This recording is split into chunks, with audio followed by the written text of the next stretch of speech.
Hi, my name is Kamil and I'm a trainer for Power BI Administrators course.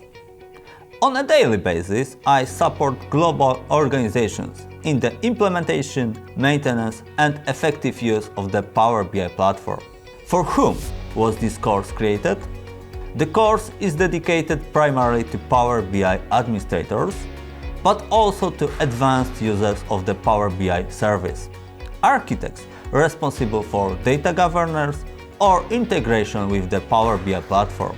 By following this course, you will learn what is the real role of the Power BI administrator, what are the possibilities in the Power BI environment settings for the entire organization, what the administrator should pay attention to when controlling user content sharing and publishing to web.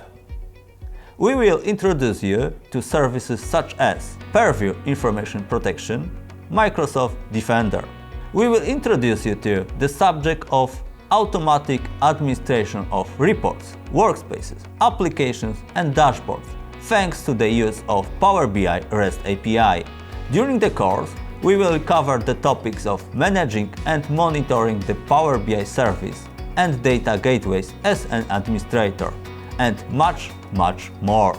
I also encourage you to systematically do homework that will allow you to apply your knowledge in practice during the course. See you later!